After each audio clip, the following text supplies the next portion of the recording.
থাকা মানে হোস্টেলে থাকা? হ্যাঁ। তুই থাকতে চাস না? না। কেন? আমার মা বলে যে একদিন দেখবি তোকে আমি রেখে আসবো দুদিন ধরে এই ভয় দেখায়। তাই আচ্ছা। আমার যেতে ইচ্ছে করে, তাই আমি থেকে পড়তে চাই।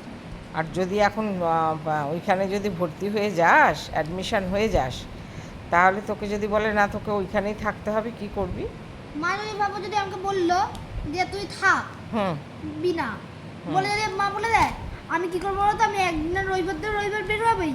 হুম। বেরিয়ে গিয়ে আমি এমন লোককে বলে দেবো যে আমি চ্যামকে বলে দেবো, চ্যাম আমার থাকার ব্যবস্থা করো না, আমাকে আসা যাওয়ার ব্যবস্থা করে দাও, বলে দেবো আমাকে ব্যবস্থা করে দেবে। চ্যামও যদি তোকে বলে যে না ওইখানেই থাকতে হবে? আমার তো দুটো ফর্ম তুলবে, রামকৃষ্ণ মিশন আর নরেন্দ্র। নরেন্দ্রতেও চলে যাই, রামকৃষ্ণ মিশনে যাই, নরেন্দ্রতে ঢুকবো। আমি বেরাবো, ছিঁড়বো ফর্ম, ঢুকবো নরেন্দ্রতে। এটা পড়ছি এমনি। রামকৃষ্ণদেবের মাসপুত্রের নাম কি? স্বামী বিবেকানন্দ। রামকৃষ্ণদেবের ছেলেবেলার নাম কি ছিল? গদাধর চট্টোপাধ্যায়। একটা মুখস্থ হয়েছে? হ্যাঁ, 2-3টে হয়ে গেছে। কটা আছে? এখানে 1 2 3 4 5 6 7 8 9 10 11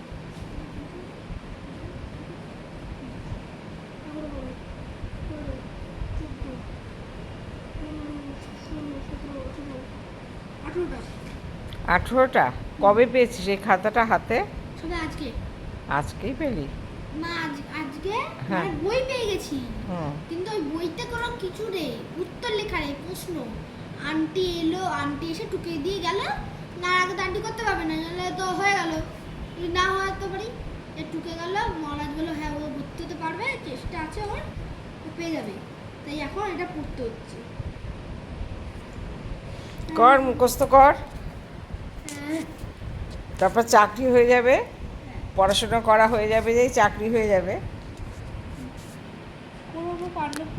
হ্যাঁ, তারপর আমাদের বেড়াতে নিয়ে যাবি। কোথায় নিয়ে যাবো? তুই বল। দুবাই। দুবাই? দুবাই নিয়ে যাবি? পারবি? বুর্জ খলিফা কোথায় নিয়ে আসবো? বুর্জ খলিফাকে দেখিয়ে নিয়ে আসবি? বাহ, আমার তো ইচ্ছেই আছে, আমি কোনো কাজ দেখি না, আমি দুবাই যাবো। দুবাই দুবাই যাবো। হ্যাঁ। আর আমি সবচেয়ে বড় একটা হবো যে ব্ল্যাক কমান্ডো হবি? কেন? একদম আর্মিতে চোখ পড়ে না, ব্ল্যাক কমান্ডো। আমার আছে, আমি পেয়ে যাবো, কারণ আমার দুটো পুলিশ, একটা আর্মি আছে। আর্মি থাকলে উকিল টুকিল সব আছে, তাহলে আমি ঢুকিয়ে যেতে পারবো। আমার আমাকে বলেছে সুভাষী আঙ্কেল তুই পেয়ে যাবি, তোকে আমি ঠিক মাঝখান দিয়ে ঢুকিয়ে দেবো, তুই ভর্তি হয়ে যেতে পারবি।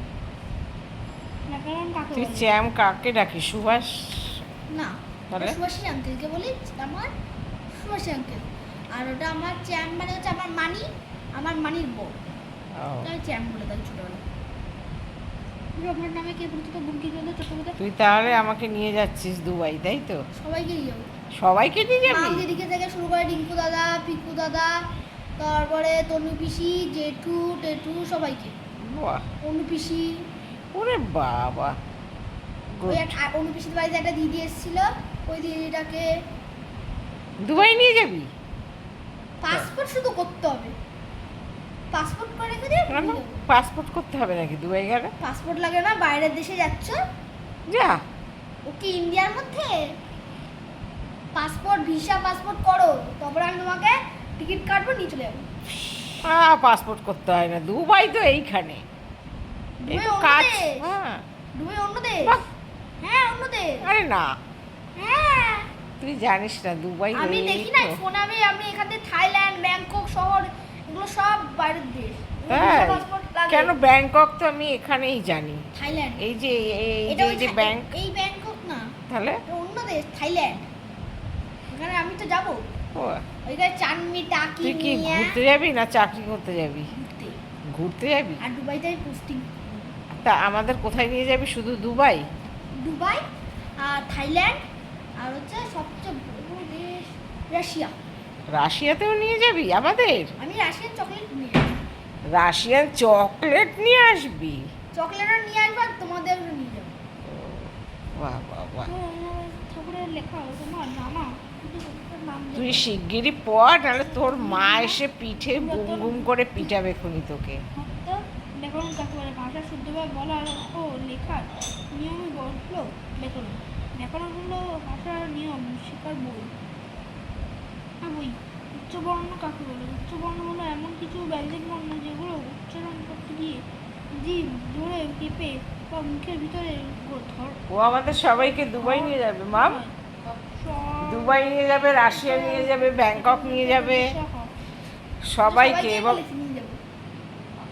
আবার অনুদের বাড়িতে কাকে দেখেছে সেই ওকেও নিয়ে দিদিকে যাবে। নিয়ে যাবো, যে আমাকে প্যাম্পার্স মুখে ছুটতে পারছি গুগল। ও এক রামকৃষ্ণ মিশনে ভর্তি হবে। ওর চ্যাম নাকি খুব বড় চাকরি করে, ওর চ্যাম ভর্তি করে বিজনেসম্যান দেবে। ওটিস সবচেয়ে বড় নাম।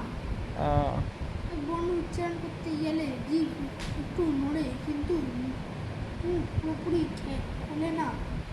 সেগুলো অন্তস্থ বর্ণ বলে, যেমন